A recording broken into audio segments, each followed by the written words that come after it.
following program was provided by an independent producer solely responsible for its content. The opinions expressed do not necessarily represent the views of this station, its staff, board of directors, or underwriters.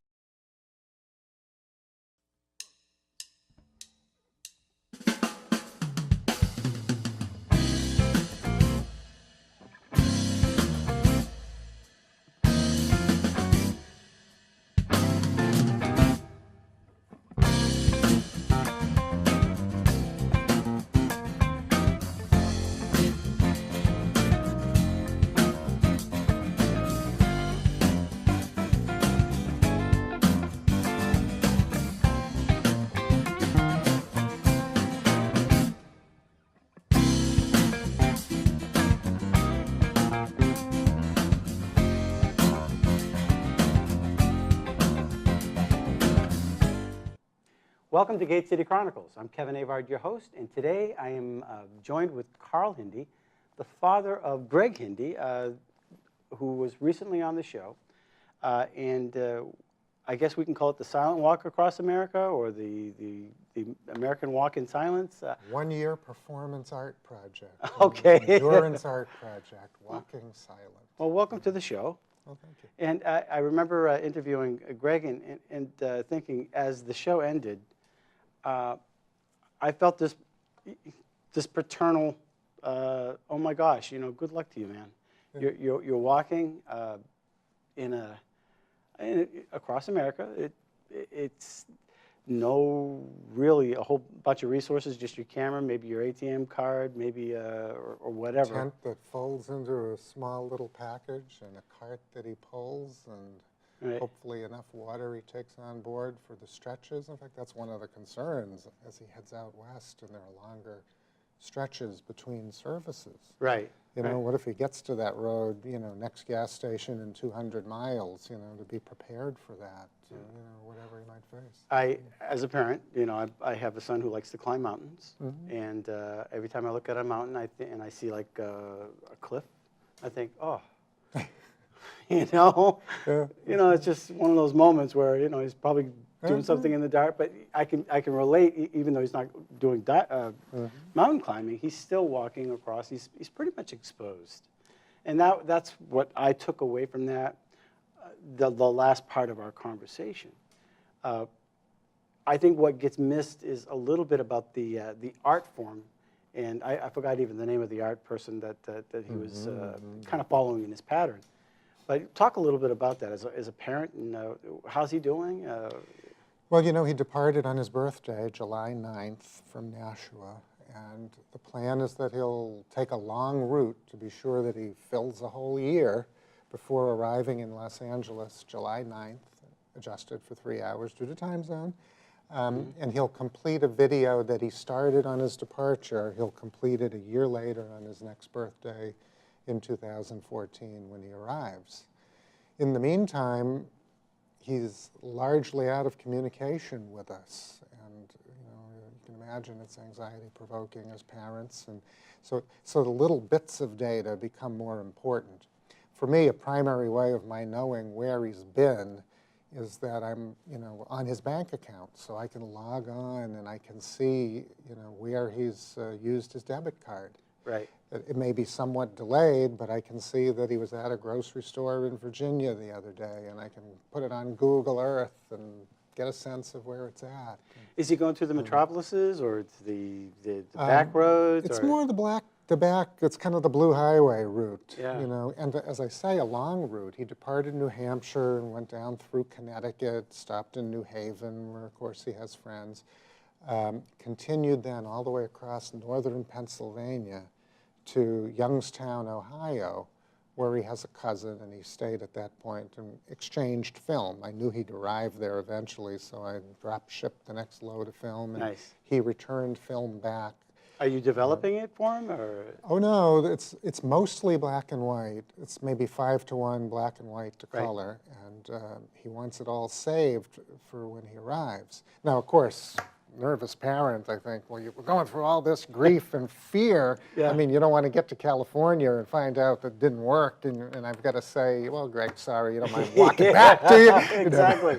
But of course, for him, it's Hey, more we got a about the whole blackout here. performance. Right. Chill out, Dad. Yeah. But what he actually decided to do, I didn't discover until I got a message card with the black and white film, is that every so many sheets of film, and this is a big field camera, it's a big ordeal to shoot one picture. It's not like running around with 1,000 pictures at a time on your digital. It's a half-hour process to load the film and, and all that. Wait, just hold it right there. Yeah, so you can imagine they're not sports pictures. Right, yeah. The stadium's empty. But every so often he'd shoot a color image. And those color film, that box of color film, he sent off to a fine art processing facility in New York with instructions to phone me right away and tell me about any exposure difficulties so I could then relay it to the next point. Oh, interesting. Like Ohio. Right. So it was good to get word that all the color stuff was perfectly exposed, so that gives us a little more hope that all the intervening black and white ones are fine as well. Yeah. So getting the film and that word has been another bit of feedback. It's interesting that as I was torturing over all of it as a parent before he left, he said, Dad, you're going to seem like you know more than ever what I'm doing. For the past 4 years, you dropped me off at college and you assume there's nothing to worry about. He's at college. Did you get to your courses? What do you take? And, Yep. You assume that all is well, but as he says, well, you didn't really know what I was doing. Of course, that has me wonder, what didn't I know? Animal House. Yeah. But the point is well taken, that now, every small bit of data takes on more meaning. Somebody popped up on our Facebook page who says they saw him and met him and were impressed and so on. Wow, he's okay. Or, he's arrived at a grocery store 25 miles down the road from the last one, so he's chugging along. He must be doing well. So we're more focused on him than ever, even though it's such a simpler quality about it. Right. Which I think is interesting, because I tend to look at the whole thing from a higher altitude and think that this is all a performance art project. Not just you, Greg, but us as parents, us as friends, how we're all reacting and dealing with it. You know what I mean? We're all part of the artwork as well, and I think that's some of what he'll think about on all of this. Yeah, as a parent, I think you go through different phases. I can remember having parental anxiety when they were little, thinking, "Oh my God, these kids are going to be gone." And sure enough, now that I'm older, they're gone. They're doing their own things. But my son went to Afghanistan, and I remember receiving just one phone call while I was at the gym, and I listened to every word. I listened. I knew exactly the mood he was in. There was a delay.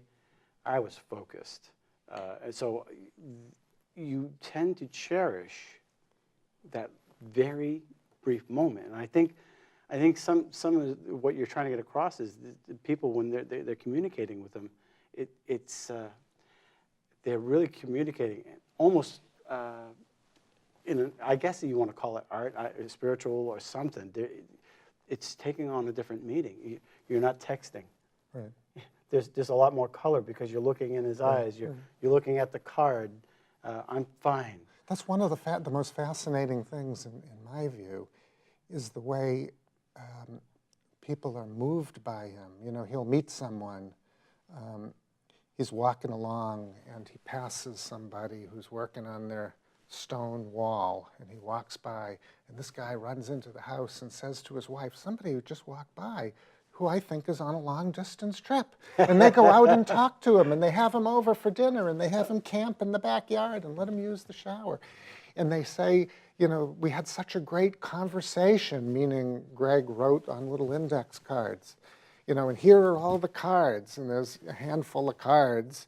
It doesn't say a lot, "I'm Greg, I left Nashua on July 9th, this is my mission, I'm taking pictures." And people are like fascinated with this. And oftentimes after he leaves, they'll put up on the Facebook page things like, I'll never forget my encounter with Greg. Right? Whereas the rest of us are talking 10,000 words a day, and and people want to forget us. Exactly. Honey, what'd you say? Honey, I'm sorry. What'd you say? That happens a lot. So I think of the analogy, the sort of radio analogy of the signal to noise ratio. He's turned the noise down so low that the signal is clear and there's a sense of connection. Right. Whereas the rest of us are paying all these internet and bills and cell phone bills to be connected. And I think we're feeling more alienated and disconnected than ever. Oh. So that's why I think there's a lot of meaning in all this that would be interesting for us to discuss. That's why I think the Facebook discussions can really be rich, separate from what Greg's purpose is. Right. It's up to Greg to come back and tell us what this all means for him. We're all sitting around in the comfort of our lazy boy recliners talking about what the meaning of it is. Right. But I think off camera this whole dawned on me. This whole Forrest Gump thing dawned on me. Even when I was talking to him, I remember a part in Forrest Gump where he's just started running, and he kept running and running, and then he got followers. And I thought, and they didn't know why they were following him. They thought there was some type of spiritual message behind it. No, I'm just running.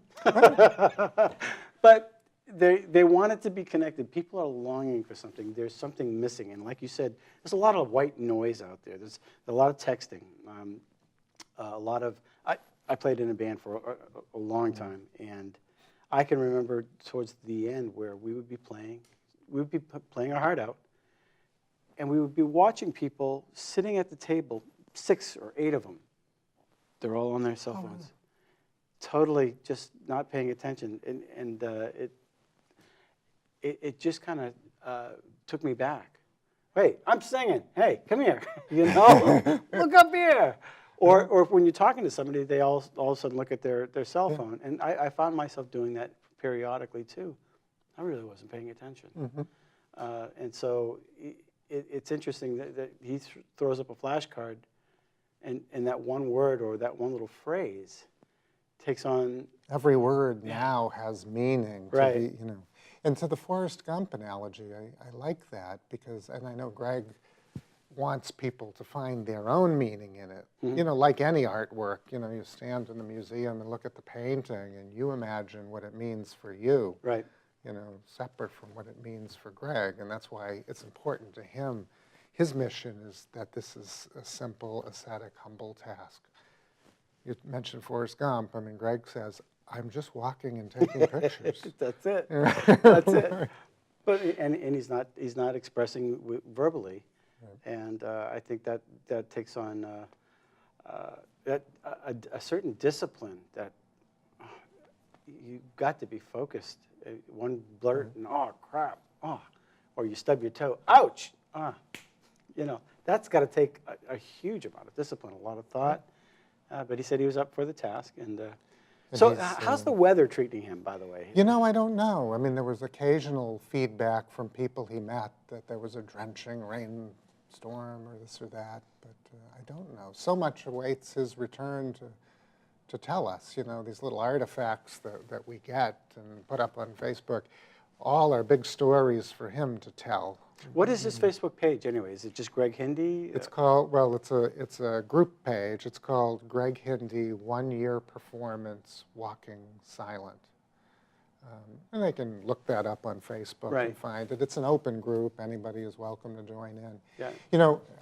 I did put out a message on it earlier today just saying, I'm coming to talk to Kevin. Any ideas on what makes this meaningful for you? I mean, I can put it in my own words, but it did strike me that what people said, it all kind of coalesces around the same ideas. One person wrote, strangers seem to be taking to him in today's fearful world makes me contemplate the greatness of humankind. I mean, because we're taught to fear. We have, this insecurity from all the news we watch, all the world news. It's not just our neighborhood. And it's the opposite of fear. I've learned, I really believe this. Perfect love casts out all fear. And when people show love, they overcome that fear. And when kindness is an expression of love. what did another woman write that I think, I asked, what are the challenges or concerns? And she wrote, he's not my child, and I worry about him as if he is. And there's several mothers who are on here, and, how is he? Yeah. You've never met him, but how is he? That we want to care. Right. And it's much more tangible than, give us 10,000 likes and we'll cure cancer or something, which I think are kind of more vacuous attempts to do the same caring And have a thing. feeling of purpose. Right. Yeah. Yeah. Exactly. And I find that's interesting, and I think people want to see the goodness in other people, and I think if you can draw that out, I mean, what a wonderful art form that would be. In that, so what else are people saying? What we were talking about, Greg, is the impact Greg has made on people's lives when they say, quote, I'll never forget him. Amazing to me how one person can affect another so much without saying a word. And I do think your face-to-face contact that you talk about, and you look at the photos of him, the eyes, it's much more expressive. It's like reading a book with one or two words, which triggers a certain part of the mind, and you're looking at the person, and you're really trying to figure out what's going on in there, with the facial. So you're totally focused on someone. You're not endlessly multitasking. Yeah. Well, that's interesting. I wonder whether conversation around the table when people take them in for dinner or something, I just, in my mind, I'm thinking, what's that like? There was a photo that one group sent. It was a whole bunch of young guys all in a kitchen and their girlfriends, all like it was a party, and there's Greg in the middle. It's like Forrest Gump in the middle, and here's all these people from West Virginia. It's this big family shot, and it's so nice to see. And then I think I asked, well, how'd you come upon Greg? And what was and they're teenagers, and they said, we were just kind of hanging around. It was Saturday night, and we were wondering what to do, and he walked by. But how did they know who he was? Well, of course, wouldn't it be the day before on the news, there's 3 kids who kill somebody because they, you know what I mean? Oh. So as a parent, I always think the worst. Right. But I have to remind myself that, that is such the smallest decimal place of a percentage, Right. those sort of stories. Yet, whenever it happens these days, given the news cycle, we hear about it all. So, Right. And a recent tragedy that just happened. I mean, these things constantly worry parents. All how the can time. you protect kids? And then, I think that's another whole topic for discussion as parents, that we want to support our kids and encourage them to pursue their passions. We want them to be open-minded, not closed-minded.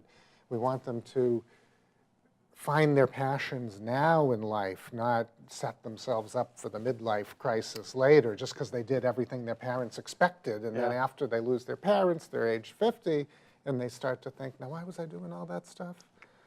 So I support his wrestling with his identity now. I mean, there's research that suggests that identity formers, people who struggle to establish their identity, compared to identity adopters who sort of just take on their parents' identity, Right. have it easier in some ways later in life. These sorts of struggles of redefining their identity later are easier. So I support it, Right. but I worry about his safety. That's the number one. I don't think about it as, some parents, maybe parents from more the tiger mom type would think, well, he ought to be, getting another degree or getting a year ahead in his work. And I think, well, he's got 50 years to work. This is a year well invested for him. Oh, I think, depending on, number one, it is an art form. Art, you sell art. You can, if he wants to turn this into a profit at the end, that could be his decision. He's going to definitely get a free education walking across this country. Sure. He's going to meet a lot, excuse me, a lot of people, I think, and he's going to, I think there'll be a lot of lessons that he's going to learn about people in a way that no schooling could teach you, no possible way. And I think the simplicity of his persona, what he presents, gives him a unique opportunity to learn about people because he's holding something constant. Mm-hmm. You know, it would be like we sometimes joke, or I do to clients of mine who are out on online dating, you know, Match.com, I joke about, well, you should just reserve the same booth at the restaurant and have each guy you meet come and eat the same thing, hold everything constant like a scientific experiment. Well, that's sort of what Greg's doing. He is this simple person. I am Greg. I am doing this. And he gets to then see the variety in the way people respond to him. Right. So it's sort of like an old ink blot test. You know, the variety in people's responses is about the people, not about him, because he's a constant. Has there been any negatives at all?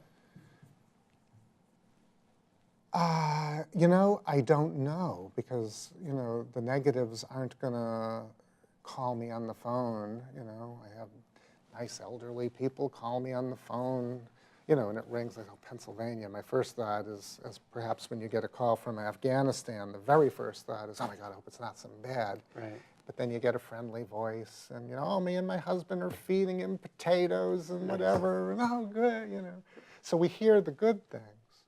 But Greg has mailed me some of the cards and things that he's written on the fly, you know, and some of them, and I'll show some of them on Facebook perhaps at some point, and he can tell the story of what they mean. But some of them are things like, I'm really sorry, I didn't know this was your property. I just am looking for a place to camp for the night, and, you know, these sorts of, that, you know, even the handwriting looks a little shaky or rushed on the cards, and, you know. There's a picture of a shotgun shell on the ground. Get out of here, you!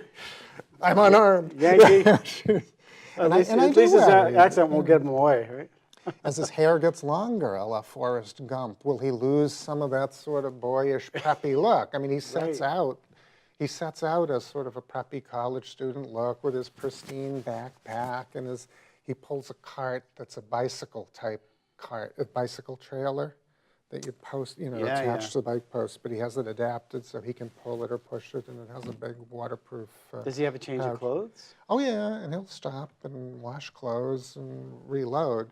But as the year progresses and the beard gets longer and the hair gets longer and things look dirty and grungy as they're going to, I mean, how many nights do you sleep in a tent and keep your backpack looking like it's first day of school, you know, so he may present a different image. You know later. That's interesting too. Yeah, come on in, and people may react to him differently. right? You know, is he going to start to look a little more like a homeless person? Is he going to be and victim will the of attitudes abuse? change towards him? Oh, that's interesting. Right, Got a job.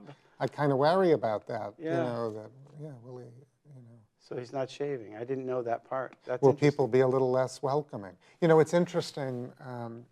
One thing I've noticed with the Facebook efforts is that sometimes somebody in the evening will, you know, rather later in the evening, will ask to join the Facebook group.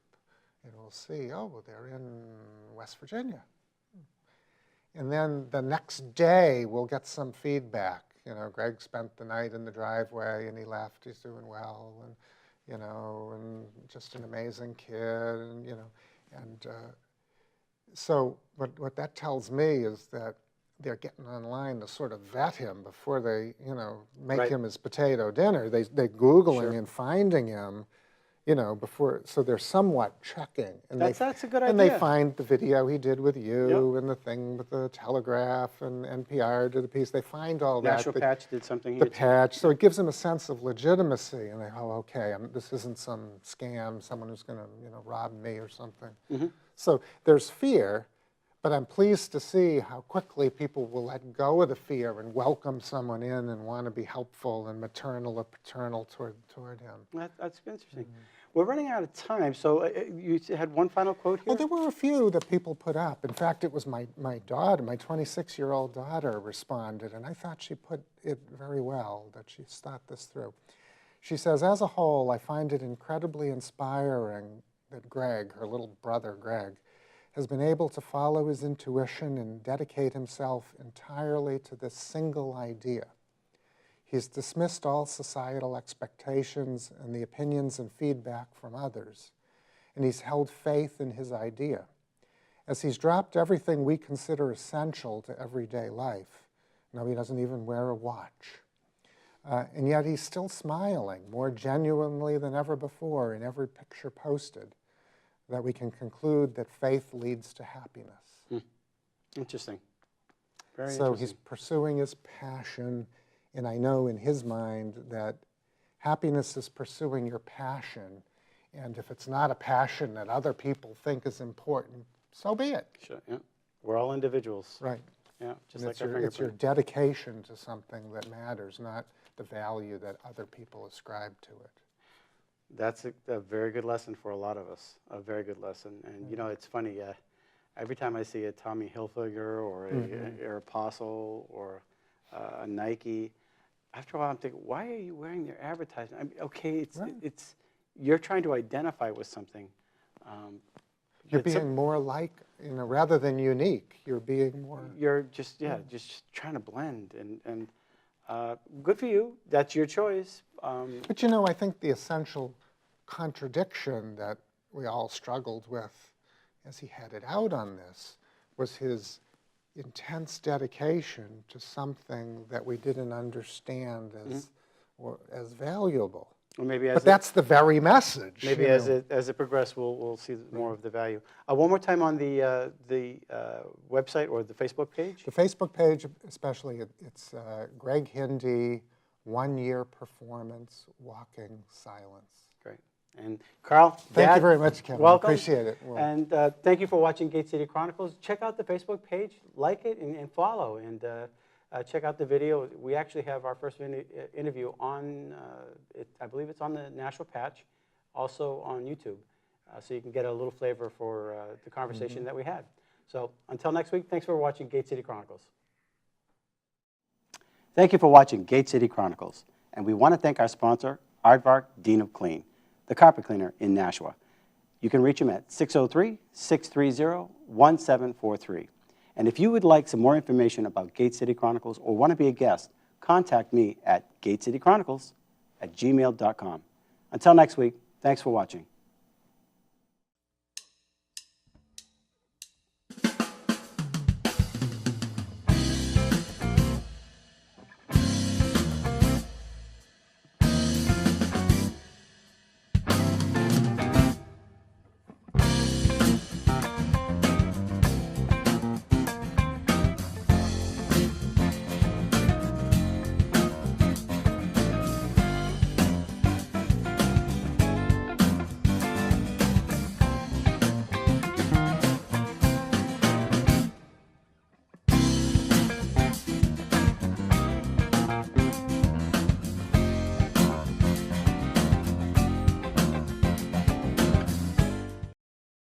The preceding program was provided by an independent producer solely responsible for its content. The opinions expressed do not necessarily represent the views of this station, its staff, board of directors, or underwriters.